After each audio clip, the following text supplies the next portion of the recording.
తగులుడిపోతున్నామయ్యా అని బాధపడ్డారు. సర్వధర్మజ్ఞుడవు కనుక మమ్మల్ని రక్షించవలసింది అని ప్రార్థించారు. ఆ వాక్యాలను వినటువంటి వాళ్ళే భయపడకుండా అన్నారు కృష్ణ పరమాత్మ. కళ్ళు మూసుకోండి అన్నారు. ఇదో ఉపాయం. యోగాధీశుడైనటువంటి కృష్ణుడు ఆ ఘోరమైన దావాగ్నిని తాగేశాడు. వాళ్ళ కష్టాలన్నీ పోయేటట్టుగా చేశాడు. ఆ తర్వాత కళ్ళు తెరిచిన తర్వాత ఏమైపోయింది? అగ్ని తాగుడు ఏమైపోయింది? ఎక్కడికో పోయింది. ఆ తర్వాత మళ్ళీ భాండీరవనానికి తీసుకొచ్చారు.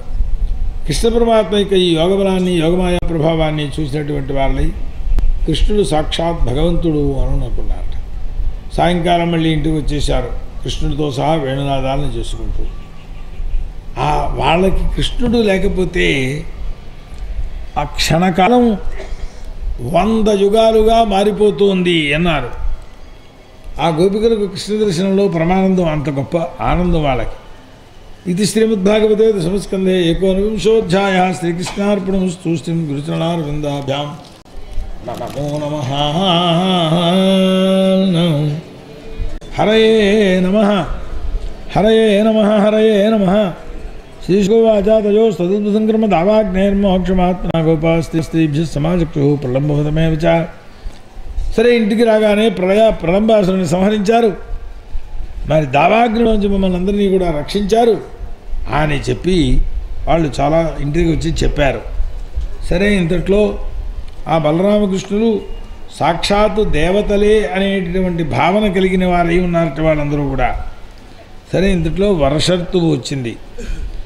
లోకంలో వర్షర్తువు అంటే ఏమిటయ్యా అని ఆకాశం ఆ మెరుపులతోటి మెరిసిన సమయంలో ఉన్న స్వరూపం చూస్తే అది సాక్షాత్ శుద్ధ జ్యోతి స్వరూపమైనటువంటి బ్రహ్మగా ప్రకాశించింది అన్నారు. వాళ్ళకి అలా కనపడింది. మెరుపు తీగలకు మెరిసేప్పుడు ఉండే రూపాన్ని చూస్తే మరొకళ్ళకి మరొకట్టుగా కనపడుతూ ఉంటుంది మన భావాన్ని అనుసరించి అన్నారు. ఆ రంభ శ్రీశుకుల వారి దగ్గరికి వచ్చి నిన్ను వరిస్తున్నానయ్యా అంది.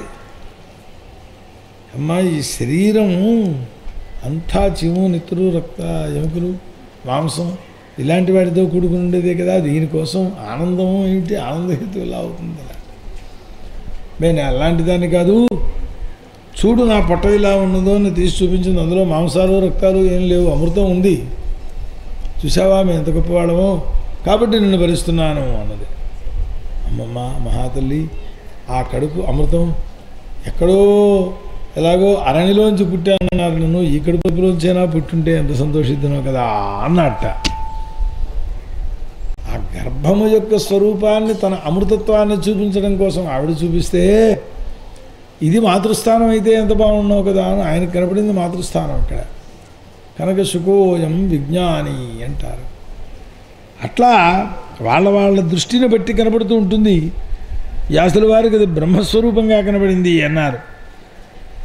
ఆ మేఘములు కరుణతో కూడుకున్నటువంటివై విద్యుత్తులతో కూడుకుని ఆ పడంగా జీవన రూపమైన వర్షాన్ని కురిశాయి అన్నారు.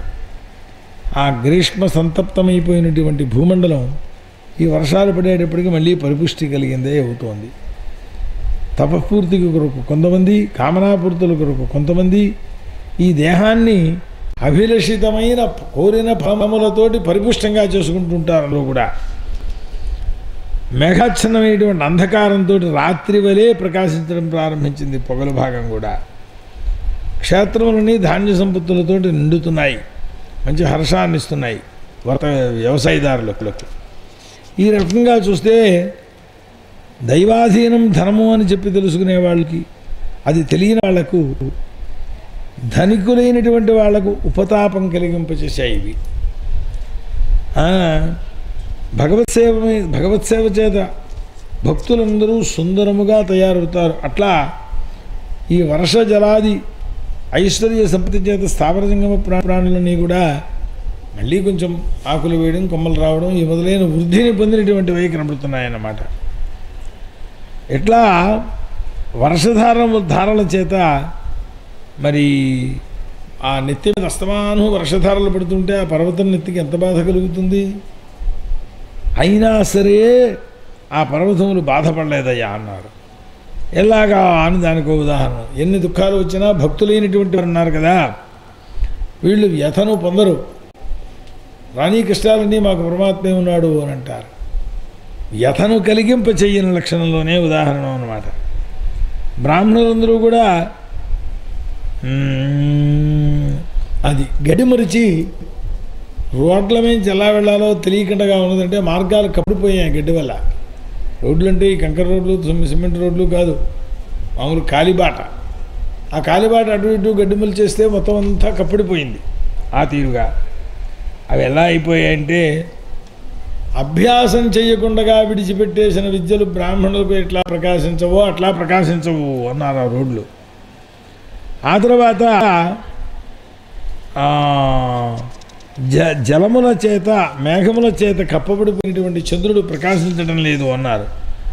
అహంకారం చేత ఆవృతమైనటువంటి జీవుడు ఎట్లా తన యొక్క శాంతిని తను పొంది శోభించలేడో అట్లాగా అని ఇట్లా వర్షాకాలం యొక్క స్వరూపాన్ని కూడా ఆ పరమాత్మ యొక్క దృష్టాంతములతో జ్ఞాని యొక్క దృష్టాంతములతోటి మొత్తం వర్ణించి చెప్పారు. శరదృతువు బయలుదేరి వచ్చింది.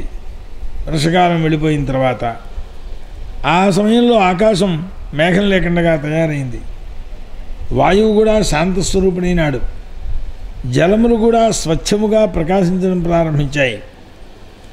ఆ తర్వాత శరదృతువు ఆకాశము మరి ఆ శరదృతువు ఆకాశం రకరకాల రంగులతో మేఘములతో ఉండడాన్ని చూచి పృథివీ యొక్క అంటే మామూలు వర్షం కురిసేటటువంటి రంగు పోయి వేరే రంగు ఎప్పుడైతే వచ్చిందో పృథివీలో ఉండే జలాన్ని అపహరించి నేలను గట్టిపరుస్తోందయ్యా శరదృతువు అన్నారు. ఆ తర్వాత మేఘములు జలరూపాన్ని విడిచిపెట్టి శుభ్రమైనటువంటి స్వరూపాన్ని పొందినటువంటివి ఉంటున్నాయి. అంటే తెల్లని మేఘాలు వచ్చేస్తాయి. నీల మేఘాలు వర్షపు మేఘాలు ఉండవు ఇప్పుడు శరత్కాలం వచ్చాక. అది ఎట్లాంటిదంటే జీవులు కొత్త విరవిత్తల భార్యాది సంబంధంలో ఉన్న లోకేషన్ వీటన్నిటినీ విడిచిపెట్టినటువంటి వాళ్ళ ఈ మునులను సేవిస్తారు, మునులుగా భావిస్తుంటారు. అట్లా స్థలములన్నీ కూడా ఈ బురదను విడిచిపెట్టినటువంటివై అపక్వ రూపాన్ని విడిచిపెట్టేసాయి అన్నారు. లతలు కూడా కొద్ది కొద్దిగా పండడం ప్రారంభించాయి. అంతవరకు కూడా లతలు పచ్చిగా ఉండిపోయాయి. ఇప్పుడు కొంచెం పక్వ స్వరూపాన్ని పొందడం ప్రారంభించాయి. వర్షకాలంలో ఈ శరత్కాలంలో వ్యవసాయదారులందరూ ఈ పొలాల నుండి నీటిని కిందకి పంపించేస్తున్నారు. యోగీశ్వరులైనటువంటి వాళ్ళు ఇంద్రియములను వాటి యొక్క వృత్తుల ద్వారా తమ శరీరంలో ఉండకుండా ఇంద్రియ జయాన్ని పొందుతారు. ఆ తీరుగాను అన్నారు. ఆ తర్వాత శరత్కాలంలో నక్షత్రంతో కూడుకున్నటువంటి చంద్రుడు పూర్ణమండలంగా ప్రకాశించాడు. యాదవులు చుట్టూ చేరితే కృష్ణుడు ఎట్లా శోభిస్తున్నాడో అలా శోభించారు అని. ఇలాగా శరత్కాలం యొక్క స్వరూపం కూడా సిద్ధపురుషులు మరి లోకంలో ప్రజలందరూ కూడా నీరు ఎప్పుడైతే హరించడం ప్రారంభించిందో వారి వారి కావ్యాల్లో సమర్పణలైనారు. అట్లాగే సిద్ధపురుషులైనటువంటి వారు ఆయుష్ చేతను రోధింపబడినటువంటి వాళ్ళై ఆ సమగ్రతను పొందే సమయం వచ్చినప్పుడు దేవాదిలోకాలకు ఈ శరీరాలను విడిచిపెట్టి వెళ్ళిపోతారో అట్లా ఉన్నారు వారు.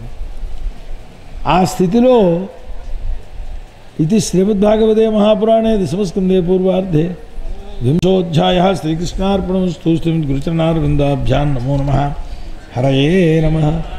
హరయే నమః. హరయే నమః. శ్రీసుగోవాచ ఇత్థం శరత్ స్వచ్ఛజలం పద్మాకర సుగంధిన నివశద్వాజినాబాతం సగో గోపాలకోచ్యుతః. వీళ్ళెవరైనా వచ్చారా?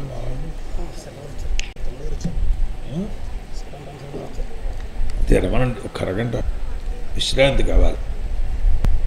చాలా మిగులుతున్నాయి వాళ్ళ కూడా.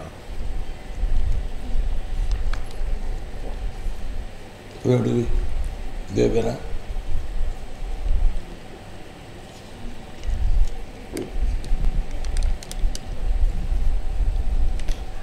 ఇంకో అధ్యాయం చెబుతాను, లోపల సిద్ధపడి రమ్మనండి. ఈ విధంగా శరత్కాలం స్వచ్ఛజలమైనటువంటిది. ఆ తర్వాత ఈ స్వరూపాన్ని చూచినటువంటి వారలై శిశుకుల వారు పరీక్షితుతో చెబుతున్నారు, ఎన్నో పుష్పాలతోటి నిండిపోయి ఉన్నదయ్యా. శరత్కాలం మధురములైనటువంటి పక్షినాదాలు, ఆకాశమంతా స్వచ్ఛమైనటువంటి స్వరూపం కలిగినటువంటిదే ఉన్నది. ఈ సమయం వచ్చేటప్పటికీ ఆ కృష్ణ పరమాత్మ ఎందరి వ్యామోహం కలిగినటువంటి వారలై ఉన్నారు గోపికలు. ఏమిటో ఆ వయస్సులో ఉన్న కుర్రాడి మీద వ్యామోహం ఏమిటో వీళ్ళకి. కామోత్తేజకమైనటువంటి వేణుగీతాన్ని ఆయన చేశాట. తమ చెలికత్తలతోటి ఎవరితోనో వాళ్ళు చెప్పుకుని వర్ణించుకుంటున్నారు, కృష్ణుడు వేణునాదం చేశాడు, ఎంత ఉందో చూసావుటే నేను విన్నానే. ఒకళ్ళకొకళ్ళు కబుర్లు చెప్పుకోవడమే.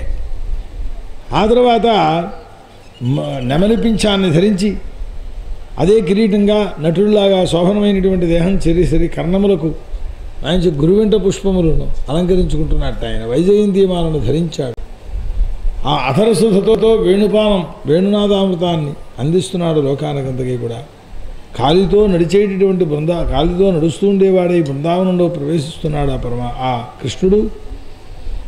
ఈ విధంగా ఉంటూ ఉండేటువంటి కృష్ణునకు అందరు ప్రాణులకు సంతోషాన్ని కలిగింపచేసేటటువంటి వేణునాదం. అబ్బా అని గోపికలందరూ కూడా కృష్ణ గణగణాన్ని వర్ణనం చేసుకుంటూ పైకి చిరకెత్తలతో మాట్లాడుతున్నారు, కానీ మనస్సుతో ఆ కృష్ణుని అలా ఆలింగనం చేసేసుకుంటున్నారట.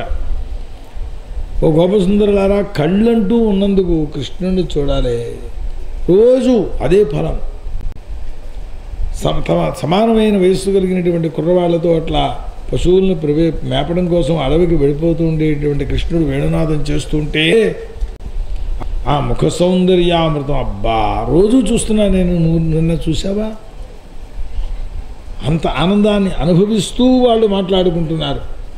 ఆ వేణు ఎంత పుణ్యం చేసిందో, అస్తమానం ఆ వేణు సుధార అతని యొక్క అధరోష్టం దగ్గరే ఉంటుంది. అది ఆ కృష్ణుని యొక్క అధరామృతాన్ని స్వయంగా అనుభవిస్తోంది. అది ఈ నదులు చూడండి, అవి కూడా పులకించిపోతున్నాయి.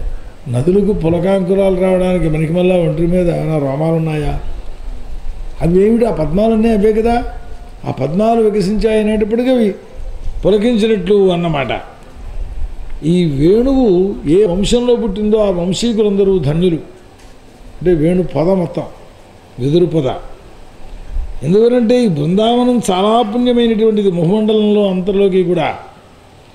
అందులో ఈ వనం కృష్ణచరణ కమల చిన్న లబ్ధమైనటువంటి రూపాలు కలదై ఉన్నది. ఆయన కాలినడకతో నడుస్తున్నాడు ఇక్కడ.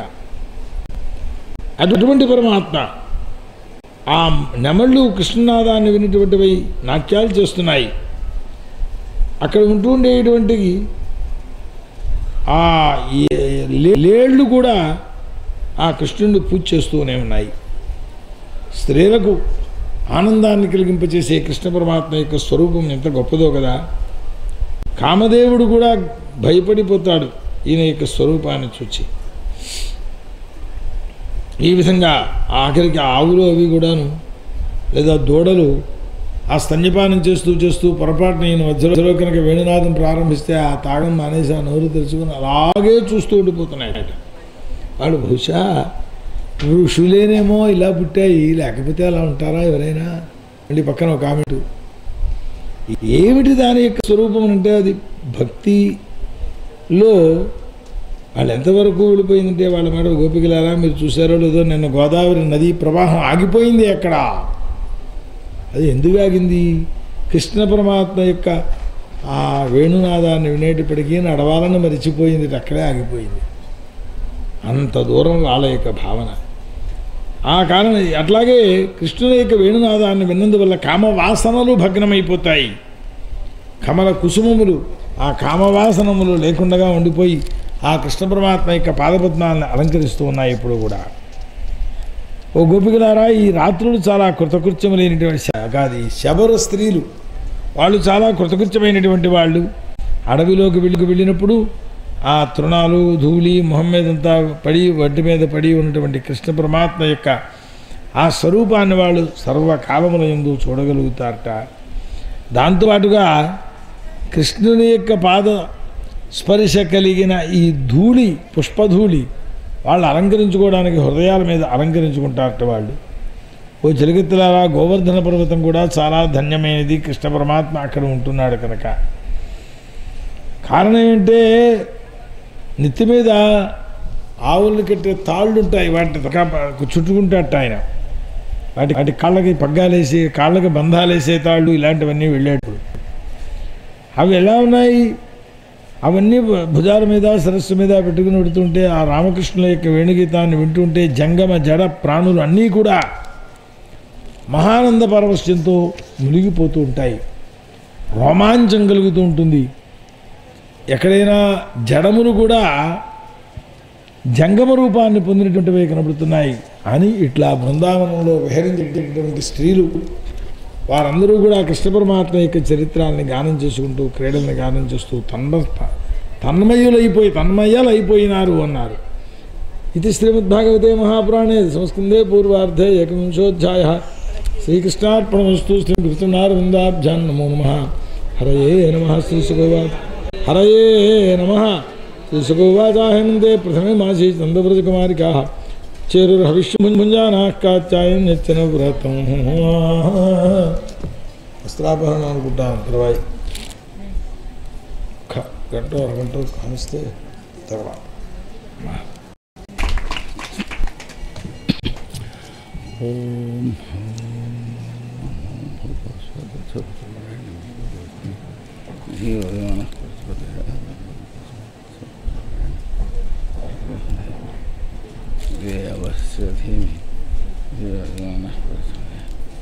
ఓం అనంతగుణసంపన్నం అనంతభజనప్రియం అనంతరూపిణం వందే గురుమానందరూపిణం వందే గురుపదద్వంద్వం అవాంగ్మానసగోచరం రక్తశుక్లప్రభామిశ్రం అతర్కం త్రైపురం మహా శుక్లాంబరధరం విష్ణుం శశిధర్నం చతుర్భుజం ప్రసన్నవదనం ధ్యాయేతు సర్వవిఘ్నోపశాంతయే. శారదా శారదాంభోజవదనా వదనాంబుజే సర్వదాస్మాకం సన్నిధిం క్రియాత్. కృష్ణాయ వాసుదేవాయ హరయే పరమాత్మనే ప్రణతక్లేశనాశాయ గోవిందాయ నమో నమః. శంభో శంకర గౌరీశ శాంతదయా పరవిశ్వేశ ఉపదిశ తారకమద్యైవ కాలవిలంబో న విధేయ. అరుణకిరణజాలై అంచితాశావకాశ విధృత జపవటీకా పుస్తకా భీతిహస్త ఇతరవరకరాఢ్యా పుల్లకలహార సంస్థ నివసతు హృది బాలా నిత్యకళ్యాణశీల. అరుణాం కరుణాతరంగితాక్షీం ధృతపాశాంకుశ పుష్పబాణచాపాం అణిమాదిభిరావృతాం మయూఖై అహమిత్యేవ విభావయే భవాని. పుష్పమధ్యస్థితం దేవం కిరీటవరధారిణం సాయిబాబం మహాంతం సంశ్రయ శక్తిసిద్ధే. చిత్రం చిత్రావతి తీరే సత్యం చిత్రస్రవస్తం జ్యోతి చేతోగతం నృణాం హంతి రాత్రిం దివంతమ. నారాయణం నమస్కృత్య నరం చైవ నరోత్తమం దేవీం సరస్వతీం వ్యాసం తతో జయముదీరయేత్. శ్రీమద్భాగవతాయ నమః. శ్రీశుకాచార్యాయ నమః. సభాయై నమః. ఓం ఏవం విధా భగవతో యా వృందావనచారిణః వర్ణయంత్యో మిథో గోప్యః క్రీడాః తన్మయతాం జయుః. ఇది శ్రీమద్భాగవతే మహాపురాణే ఏకవింశోధ్యాయః. శ్రీకృష్ణార్పణమస్తు. శ్రీమద్గురుచరణారవిందాభ్యాం నమః. హరయే నమః.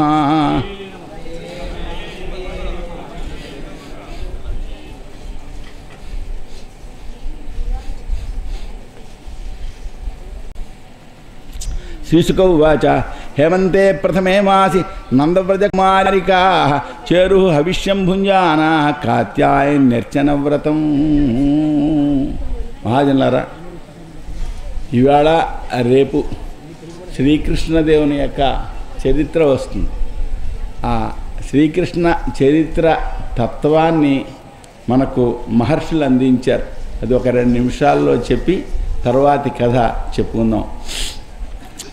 రామచంద్రుడు అవతారాన్ని ధరించినప్పుడు ఋషులు రామచంద్రునికి భార్యగా ఉండాలి అని కోరుకున్నారట.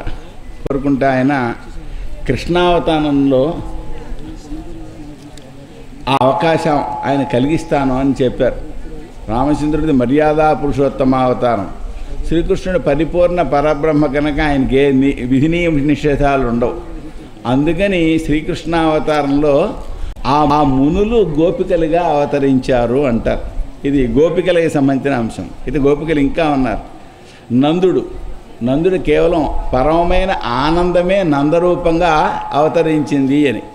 మనకు భాగవతంలో ఒక వసువు నందుడిగా అవతరించాడు అని ఉంది. వేరే కల్పనలో అన్నమాట. పరమ ఆనందమే నందుడిగా అవతరించారు. యశోది ముక్తి స్వరూపిణి, ముక్తియే యశోదగా అవతరించింది.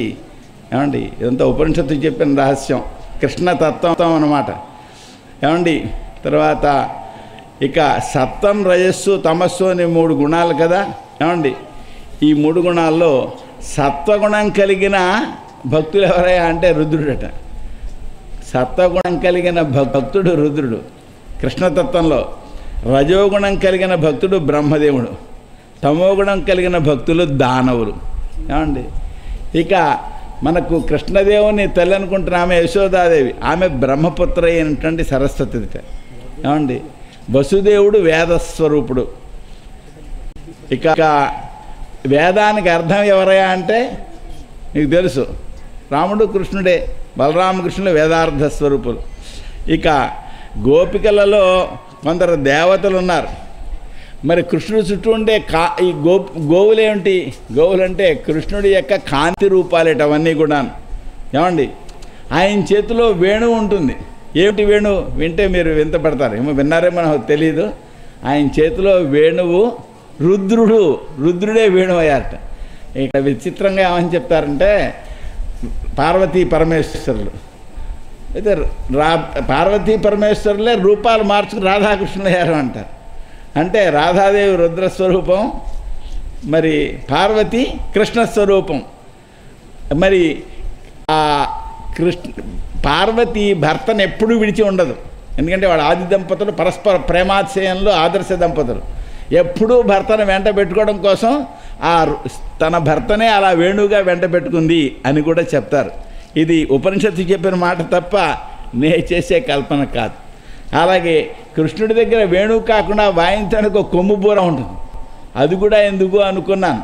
ఏమిటో తెలుసా? ఆ కొమ్ముబూర అది ఇంద్రస్వరూపం.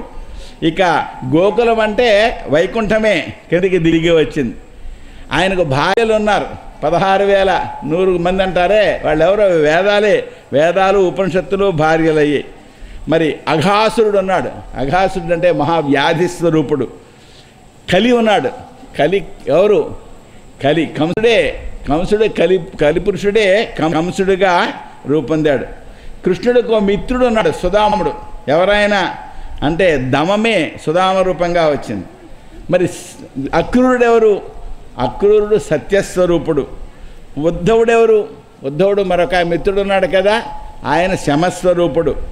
ఇంతకీ ఈయన ఈ పెరుగు కొండల్లో పెరుగు తీసుకోవడం ఏంటండి? ఆ పెరుగు కొండలు పాల సముద్రమే ఆయన కోసం పెరుగు కొండలుగా రూపొందే. ఏమండి, ఆయన్ని రోటికి కట్టారు కదా. ఇంతకీ రోలు ఏమిటనుకున్నారు? రోలు అంటే కశ్యప ప్రజాపతి. దానికి కట్టిన తాడెవరు? తాడు అదితి స్వరూపిణి. ఆయన చేతిలో గద ఉంటుంది యుద్ధం చేసేటప్పుడు. ఎవరనుకున్నారు? కాళీ స్వరూపం.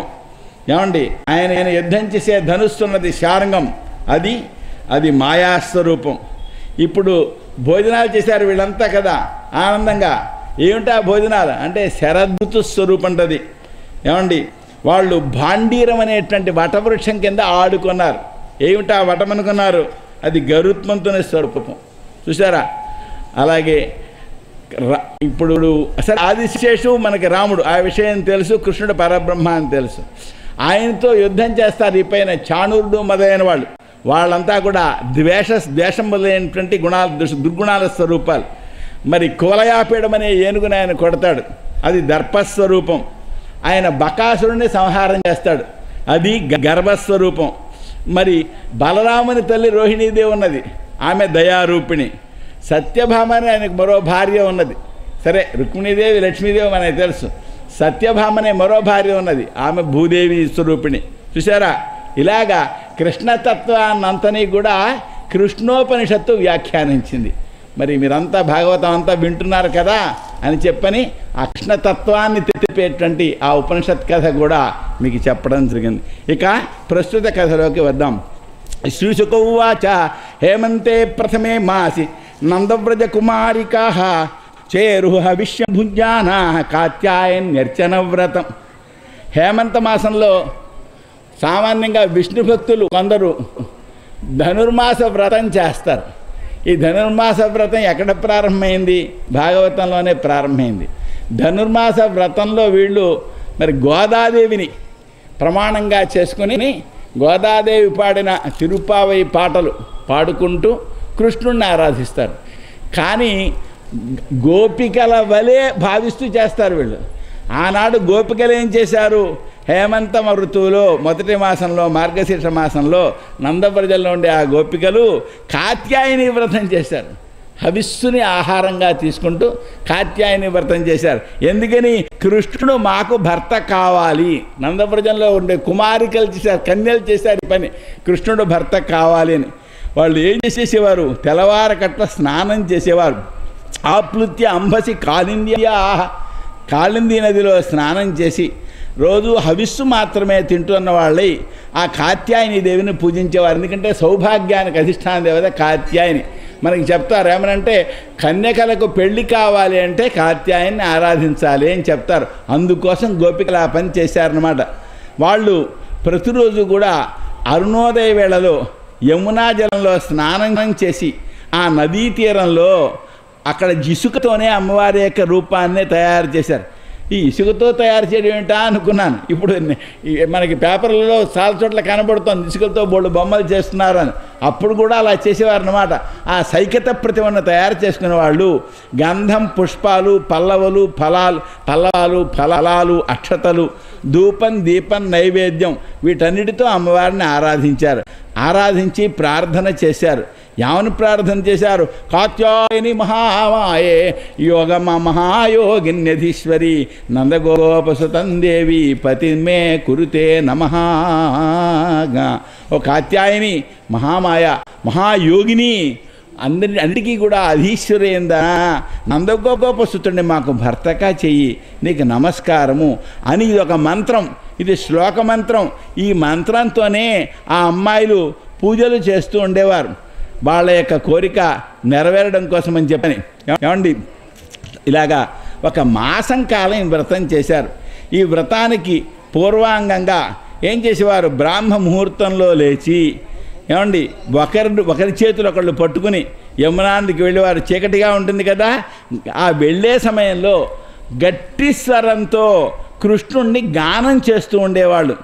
ఓసారి ఆ నదీ తీరానికి వెళ్ళి వస్త్రాలని కూడా ఒడ్డున పెట్టుకొని శ్రీకృష్ణ గుణాలని గానం చేస్తున్న వాళ్ళే సంతోషంతో నీటిలో స్నానం చేస్తున్నారు. యోగేశ్వరుడైన కృష్ణుడు వాళ్ళ అభిప్రాయాన్ని తెలుసుకున్నాడు. వాళ్ళు వ్రతంలో ఒక లోపం చేస్తున్నారు. ఏదైనా సరే కోరికతో చేసేటువంటి వ్రతానికి లోపం అనేది ఉండకూడదు. లోపం ఏర్పడితే లోపం వల్ల అవిధినాకృతం అకృతం అంటారు. అంటే శాస్త్ర విధి ప్రకారం చేయకపోతే అది చేయనట్టు లెక్క. దానివల్ల ఫలం రాకపోతే నమ్మకం పోతుంది, ఉన్న భక్తి కూడా ఊడిపోయే ప్రమాదం కలుగుతుంది. కనుక లోపం లేకుండా చేయాలి. మనకు వేదం చెప్పింది నాప్సుమూత్రపు రేషంకుర్యాత్ ననిష్ఠీవేత్ నా వ్యవసన స్నాయాత్. నీటిలో ఉమ్మి వేయకూడదు, ఏమండి మలమూత్రాలు వదలకూడదు, వస్త్రరహితంగా స్నానం చేయకూడదు. దాంట్లో రహస్యంగా అగ్ని ఉన్నది అని చెప్పి వేదం చెప్తోంది. అటువంటి దోషం చేస్తే వాళ్లకు ఫలితం రాదు. అందుకోసమని చెప్పి కృష్ణుడు గోపకులతో సైతంగా అక్కడికి వచ్చాడు. మెల్లగా ఏం చేశాడు? వాళ్ళకి ఈ తెలియజెప్పాలి అనే భావంతో వాళ్ళ వస్త్రాలు కాస్త తీసుకుని అతడు కడివి చెట్టు ఎక్కి కూర్చున్నాడు. ఇప్పటికి కూడా నా బృందావనంలో కడిమి చెట్టు ఉంటుంది. ఆ కడిమి చెట్టు దగ్గరికి వెళ్ళి వీళ్ళు చిన్న చిన్న గుడ్డలు కడతారు. ఏది అప్పటి వస్త్రాపహరణ సన్నివేశాన్ని గుర్తుకు తెచ్చుకుంటూ చిన్న చిన్న వస్త్రాలు కడుతూ ఉంటారు. ఆయన నవ్వుతున్న వాడి పరిహాసం చేశాడు. ఏం చేశాడు? ఓ అబల్లారా, మీరు వృక్షం యొక్క క్రింది భాగానికి వచ్చి మీ వస్త్రాలు తీసుకోండి. నేను నిజం చెప్తున్నాను, పరిహాసం చేయడం లేదు. మీరు పాపం రోజు హవిస్సును తింటూ వ్రతం చేత చిక్కిపోయి ఉన్నారు. ఇదిగో ఈ గోపకులకి తెలుసు, నేను ఎప్పుడూ సత్యమే పలుకుతాను, ఎప్పుడు అసత్యం పలకను అని చెప్పాడు. అసత్యం పలకనంటే అందుకని మీరు ఒక్కొక్కళ్ళే వచ్చి మీ వస్త్రాలు తీసుకోండి అన్నాడు. రాజా, ఈ భగవంతుని యొక్క ఈ పరిహాసాన్ని వాళ్ళు చూశారు. వస్త్రాన్ని ఎత్తుకుపోయాడే, కానీ వాళ్ళకు కృష్ణుడిపై పరిపూర్ణమైన ప్రేమ ఉన్నది. సిగ్గుపడుతున్నారు, ఒకరి ముఖాలు ఒకరు చూసుకుంటున్నారు, నవ్వుతున్నారు. కానీ వాళ్ళు నీటి నుంచి ఒడ్డునకు రాలేదు. గోవిందుడు ఇలా మాట్లాడుతుంటే పూల సలండి బాగా ఇప్పుడు అలా సరి కొంచెం తక్కువ ఉంటుంది, కానీ అప్పుడప్పుడు ఉంటుందిలేండి. తెల్లవారగట్ల లేచి ఈ కాలువల్లో వాటిలో ఈ కార్తీక స్నానాలు మాఘ స్నానాలు చేసేటప్పుడు గజ గజ గజ వణికిపోతూ ఉండేవాళ్ళం. అలా కాక కంఠం వరకు నీళ్ళలో ఉన్నారు, వణికిపోతున్నారు, కంపించిపోతున్నారు. కృష్ణుడితో అంటారు, ఓ కృష్ణ, నువ్వు అన్యాయం చేయవద్దు. చూడు, నువ్వు నందగోప కుమారుడువు, మాకు తెలుసు. నందవ్రజంలో అంతా నిన్ను చాలా గౌరవిస్తారు. మా బట్టలు మాకు ఇచ్చే, మేము చలితో వణికిపోతున్నాం.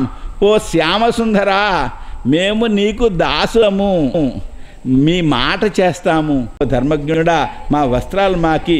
నువ్వు ఇలా చేయకపోతే మేము వచ్చి రాజుగారితో చెప్తాం తెలుసా? భగవంతుడు అన్నాడు, ఓ సుందరాంగనలారా, మీరు నాకు దాసీలా? అయితే మరి నేను చెప్పినట్టు చేయండి, ఇక్కడికి వచ్చి మీ బట్టలు తీసేసుకోండి అంటే వాళ్ళు వాళ్ళ చేతులతోటి వాళ్ళ యొక్క మానాన్ని కాపాడుకుంటున్న వాళ్ళై, చలితో కంపించిపోతున్న వాళ్ళై నీటి నుండి బయటకు వచ్చారు.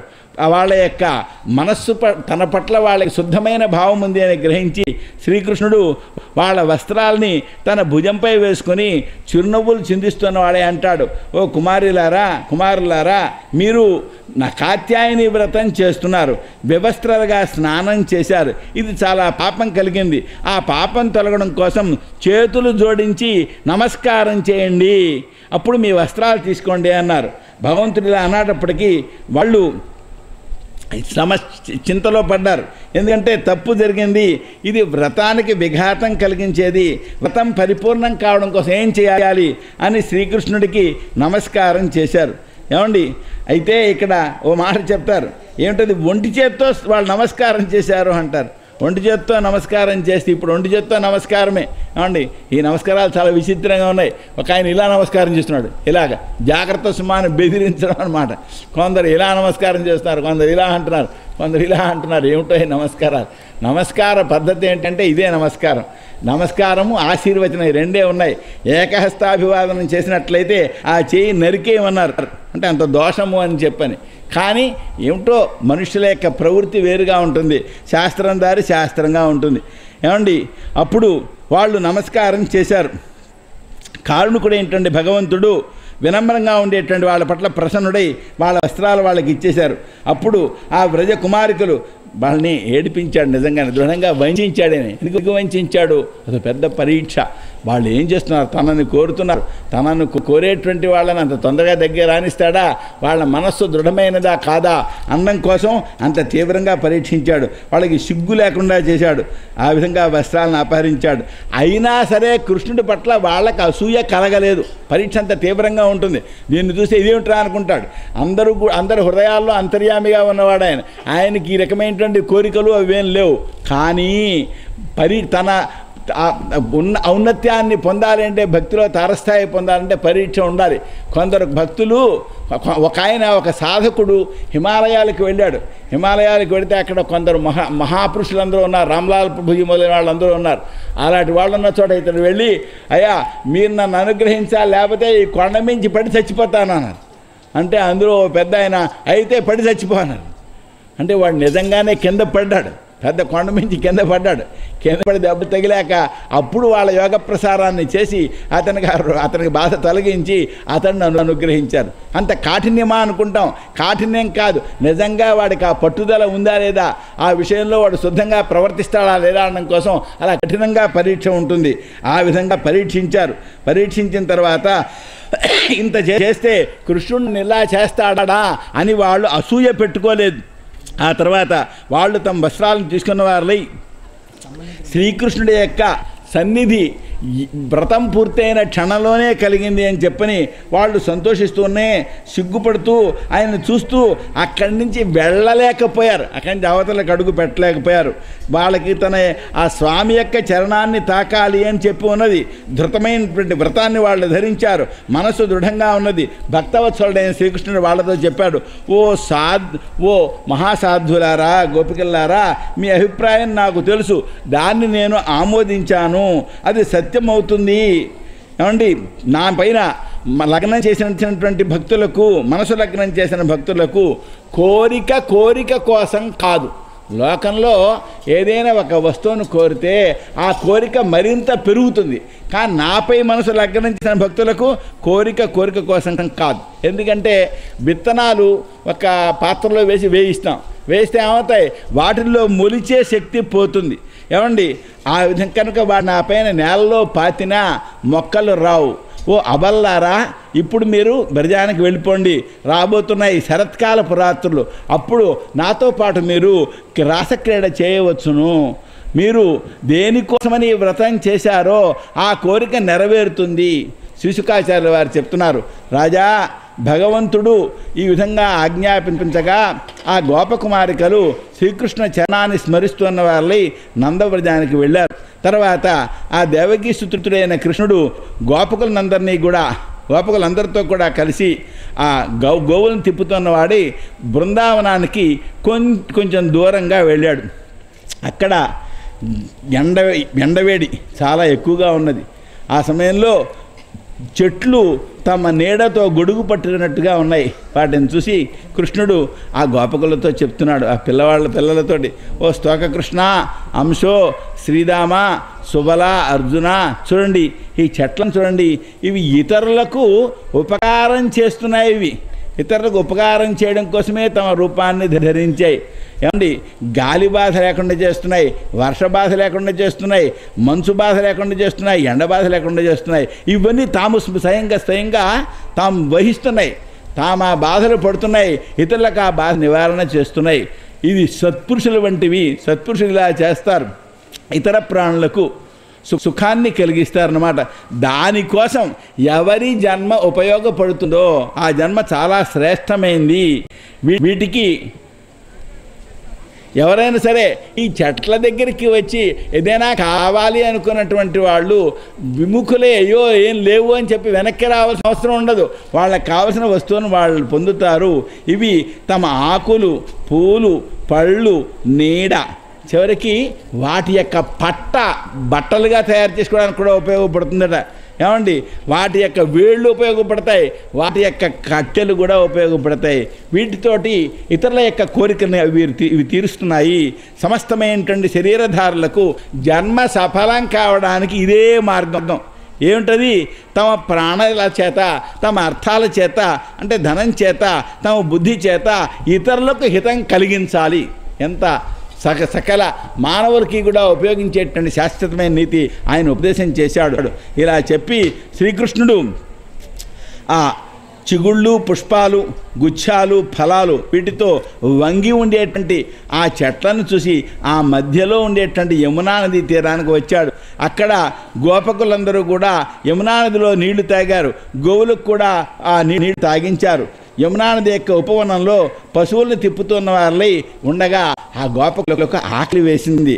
వాళ్ళు కృష్ణ బలరాముల దగ్గరికి వెళ్ళి వాళ్ళతో ఇలా చెప్పారు, ఇది శ్రీమద్భాగవతే 12వ శ్రీకృష్ణ అర్పణమస్తు. శ్రీమద్ గురుచరణారవిందాభ్యాన్ నమః.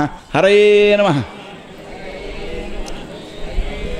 గోపావుచు శ్రీశుకేంద్రుల వారు చెప్తున్నారు, ఆ గోపకులు, ఆ గొల్లపిల్లలు కృష్ణ బలరాములతో అన్నారట, ఓ రమా, ఓ కృష్ణ, మాకు ఆకలి బాగా బాధిస్తోంది, మీరు ఆ ఆకలిని తగ్గించడానికి ప్రయత్నం చేయండి. శ్రీశుకుడు అన్నాడు. శ్రీకుల వారు చెప్తున్నారు, ఓ రాజా, గోపకులు ఇలా ప్రార్థిస్తే భగవంతుడైన కృష్ణుడు తన భక్తులైనటువంటి భక్తురాళ్ళైన విప్ర భార్యలను అనుగ్రహించాలి అనుకున్నట్టు. మనం చేసే పని ఒక పని చేద్దామనుకుంటే అది కొంత అవుతుంది, మరో కాకుండా కూడా ఉంటుంది భగవద్ అనుగ్రహం లేకపోతే. కానీ కృష్ణ భగవానుడు ఒక పని చేస్తే అది ఎన్నో రకాల ప్రయోజనాలను కలిగిస్తుంది. వీళ్ళు ఆకలి తీర్చమంటే ఆకలి తీర్చే వంకతో విప్రుల యొక్క భార్యలు తమ పట్ల భక్తిభావంతో ఉన్నారు, వాళ్ళని అనుగ్రహించాలి అనుకున్నాడు. ఓ గోపకులారా, ఇక్కడికి సమీపంలో వేదవేత్తలు కొందరు స్వర్గప్రాప్తి కోసం ఆంగిరసం అనే యజ్ఞం చేస్తున్నారు. మీరు అక్కడికి వెళ్ళండి. అక్కడికి వెళ్ళి నేను నా పేరు, మా బలరాముడి పేరు, మా అన్నగారి పేరు చెప్పి మా కోసం మీరు ఆహారాన్ని అడగండి. అలా చేస్తే మీకు ఆకలి తీరుతుంది అన్నారు ఆయన. అంటే వాళ్ళు అలాగే వెళ్ళారు. అక్కడ వేదవేత్తలు ఉన్నారు. వాళ్ళకి సాష్టాంగ నమస్కారం చేసి అడిగారు, ఓ ఓ బ్రాహ్మణులారా వినండి, శ్రీరాముడు శ్రీకృష్ణుడు కూడా వాళ్ళ యొక్క ఆదేశ ప్రకారం మేము ఇక్కడికి వచ్చాము. ఓ విప్రులారా, ఇక్కడికి సమీపంలో గోవుల్ని తిప్పుతూ రామకృష్ణులు వచ్చారు. వాళ్ళకి బాగా ఆకలి వేస్తోంది కనుక మీ నుండి ఆహారాన్ని వాళ్ళు కోరుతున్నారు. అందువల్ల మీకు శ్రద్ధ ఉన్నట్లయితే వాళ్ళకి కావలసిన ఆహారాన్ని ఇవ్వండి. అయితే ఈ యజ్ఞానికి దీక్ష తీసుకున్నటువంటి వాళ్ళు ఆ వాళ్ళు పెట్టిన ఆహారం తినకూడదు అనే నిషేధం ఉంది మామూలుగా. అయితే పశుయాగంలో దీక్ష తీసుకుంటారు. దీక్ష తీసుకున్న తర్వాత అగ్నిశోమీయ పశువు అని ఒక పశువు యొక్క హోమం ఉంటుంది. దానికి పూర్వం అన్నమే కనుక భక్షించినట్లయితే, అలాగే సౌత్రామణి యజ్ఞంలో అన్నభక్షణం చేసినట్లయితే దోషం కలుగుతుంది అని అంటారు.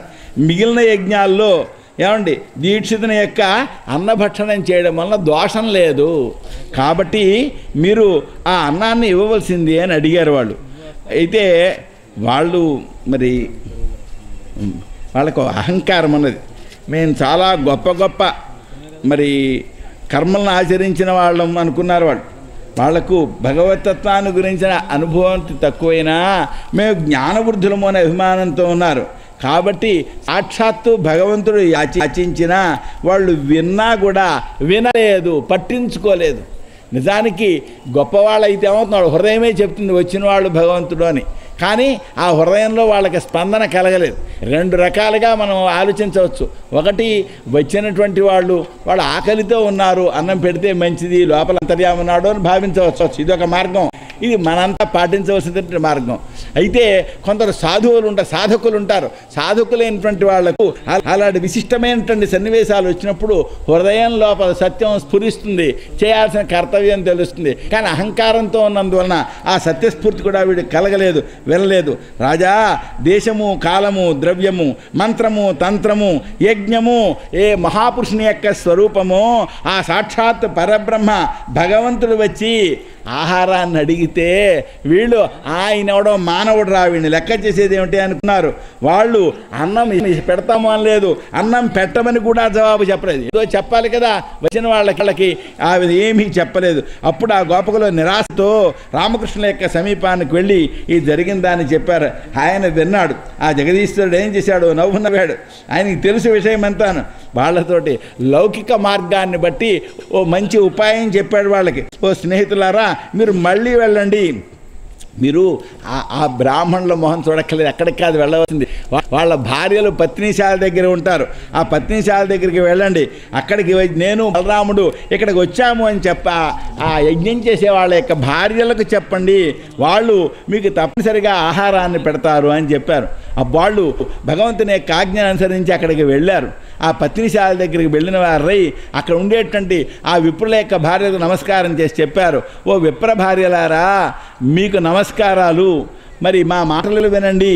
ఇక్కడికి సమీపంలోనే శ్రీకృష్ణుడు ఉన్నాడు, ఆయన మమ్మల్ని పంపించాడు, మేము వచ్చాము.